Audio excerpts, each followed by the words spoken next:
Bonsoir à toute la communauté du Grand Changement. Ce soir, je suis ravie d'accueillir Virginie Yalorisha. Bonsoir Virginie. Bonsoir Annelise. Tu vas bien? Ça va bien pour cette deuxième aventure, donc c'est un petit peu plus détendu que la dernière fois. Mais tout à fait, parce que tu es venue pour une vibra-conférence. Tu nous as fait une belle vibra-conférence qui était démarrer un pèlerinage intérieur. Et ce soir, on va vivre un atelier enregistré que vous pourrez vous procurer à tout moment. Je veux bien que vous nous disiez dans le chat si vous nous entendez bien. Déjà, bonsoir, bienvenue. Si vous nous voyez bien, si tout est bon pour vous. Et puis, que tu nous reparles un petit peu de cette vibra, Virginie, pour nous remettre dans le bain de tout ça. Alors oui, on a parlé, j'ai fait une vibra-conférence, donc on a parlé ensemble du pèlerinage intérieur, c'est-à-dire le cheminement qu'on peut avoir individuellement pour trouver une forme de... trouver sa spiritualité, trouver ce qui est juste pour soi. Sur un chemin, le pèlerinage, c'est vraiment lié à la spiritualité, hein, vraiment dire qu'est-ce qui est juste pour moi. Intérieur, parce qu'on n'a pas tous on peut pas tous faire Saint-Jacques-de-Compostelle. Puis un pèlerinage, ça induit un long chemin. Ça induit quelque chose de long. On pèlerine pas, on va pas faire une petite balade. Donc c'est aussi un long processus. Pour moi, il y a ce processus aller, il y a ce processus où on arrive au but, puis il y a le processus retour. Et ça, on peut le faire aujourd'hui grâce aux médias, grâce à des chaînes comme la télé du Grand Changement, où on ouvre les consciences, on élargit sa conscience, ça permet de découvrir des personnes, ça permet de cheminer intérieurement. Mais par contre, c'est pas du jour au lendemain, et on arrive comme ça après à trouver ce qui est juste pour soi et trouver sa vérité spirituelle, en fait. Voilà. Génial, merci. Alors, on a plein de personnes qui sont avec nous. Anouchka, Monia, qui te salue, Marie. Et moi, ce que j'ai bien aimé dans ta conférence, c'est que c'est vraiment un discours très humble, pardon. Et on sent que tu es vraiment genre, laissez-vous guider par ce que vous ressentez, chacun va à son rythme, chacun fait comme il le sent, donc ça, c'est vraiment beau. On a Luna aussi qui est là, elle dit qu'elle entend super bien, elle voit bien. Elle te salue, Virginie. Salut Luna. Donc voilà, c'est super. Je sais que tu vas publier un livre, tu m'en parlais tout à l'heure. Est-ce que tu veux nous parler de ça avant l'atelier? Justement, ça va faire un très beau lien, parce que donc là, je vais parler de l'écriture intuitive, du journaling. Et un jour, donc moi je journal beaucoup, un jour je commence à écrire une phrase et ça commence par « Je m'appelle Namata ». Et sauf que j'ai écrit, ça s'est arrêté 3 semaines après. Et c'est un livre. Comme quoi on peut aller loin dans cette médiumnité de l'écriture, il peut se passer quelque chose sur cette écriture intuitive, hein. Donc de soi à soi, hein. C'est vraiment, je parle pas d'écriture thérapie ou de choses comme ça. On écrit de soi à soi dans un journal pour soi. Là, il s'avère que ça s'est ouvert sur à un moment, j'avais l'histoire de quelqu'un les mots venaient comme ça, et j'ai pu faire le pont. Enfin, il y a eu plein d'enseignements, et j'ai découvert, moi, l'histoire de cette Namata.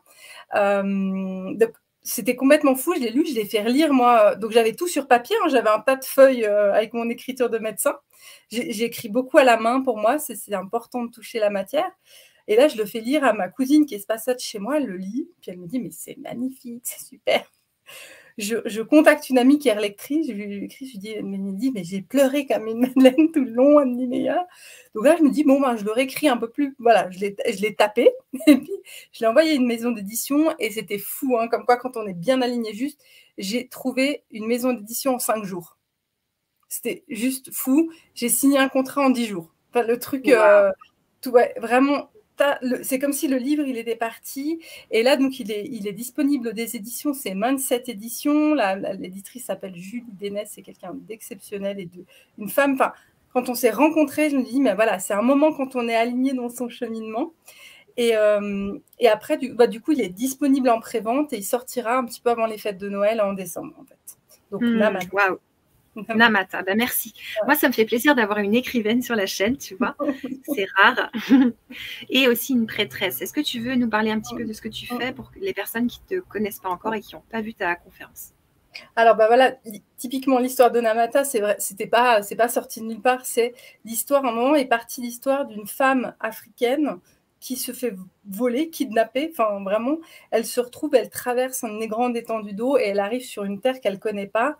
sauf qu'elle avait toutes ses racines, en fait, elle avait tout son savoir traditionnel africain. Donc, on découvre qu'elle arrive au Brésil. Et là, on voit comment se développe la spiritualité afro-brésilienne. Et il s'avère que moi, plusieurs siècles après, j'ai pris un avion, j'ai atterri au Brésil et j'ai été initiée dans la tradition afro-brésilienne, donc en 2012, donc au tout départ, j'ai fait un chemin initiatique et qui a fait qu'en 2018, suite à un certain processus initiatique, je suis arrivée au statut de prêtresse. Donc, Yalolisha, ça veut dire vraiment la gardienne des orishas, donc c'est prêtresse en fait. Voilà. Donc je suis, ça c'est dans ma vie sacrée. Donc je suis prêtresse effectivement. Ça veut dire que je peux célébrer un mariage, un baptême dans cette tradition-là.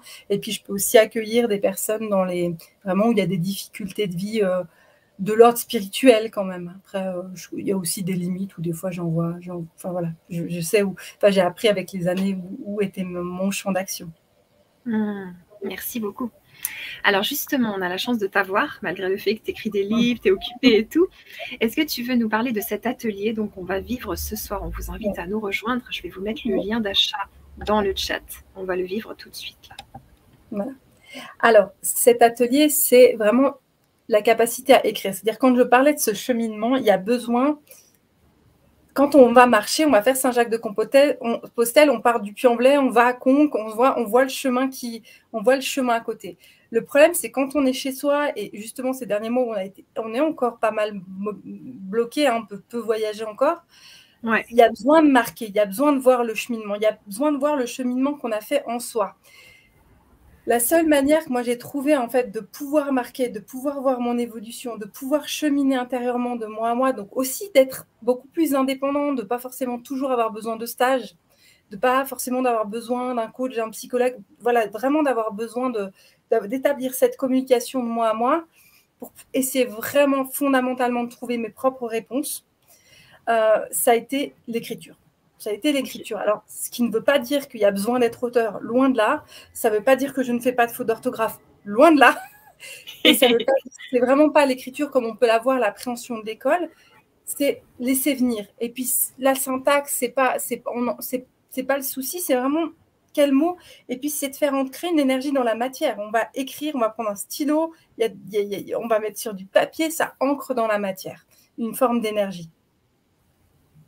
Waouh, c'est trop bien, j'adore. Moi, j'aime beaucoup écrire aussi. Qu'est-ce qu'on va vivre dans cet atelier ce soir? Le journaling, qu'est-ce que c'est? Ouais. Alors, le but, ça va être de comprendre le journaling, c'est quoi. Après, c'est de dire, je vais donner comment ça fonctionne, comment moi j'ai pu imaginer que ça fonctionnait dans le grand univers dans lequel on vit. Après, je vais donner des exemples d'applications et après, entrer dans la manière de comment le faire, comment on le fait au quotidien. Et puis après, c'est là où je me permets, on avait vu, pour les personnes qui ont besoin de plus, on a vu ensemble avec Annelise où il y a le complément, le complément qui est disponible. Ouais. Pendant 15 jours, vous recevez un mail tous les jours, pendant 15 jours, donc tout est prêt, vous recevez tous les matins un mail qui va donner le pied à l'étrier aussi pour démarrer. C'est vraiment le petit pied à l'étrier. De manière globale, le journaling, ça s'applique à tout. C'est-à-dire la communication soi à soi. Je donnais des exemples, mais vraiment, ça peut être quelle est ma relation à l'argent, comment j'ai envie de me positionner dans mon couple, j'ai envie de perdre du poids. Il y a beaucoup de nutritionnistes qui donnent le journaling pour la relation au corps, par exemple. Donc, des choses qui peuvent être spirituelles puis qui peuvent être très pragmatiques dans notre vie de tous les jours. Ok, donc ça veut dire qu'après, on va se mettre à écrire plus souvent et ça va nous donner des réponses de notre inconscient, par exemple? Ouais, c'est ça, c'est-à-dire que moi, j'ai commencé, en toute franchise, je suis une très mauvaise, j'arrive un petit peu mieux, une très mauvaise personne qui médite. Pour moi, le journaling, c'est un peu le truc des hyperactifs.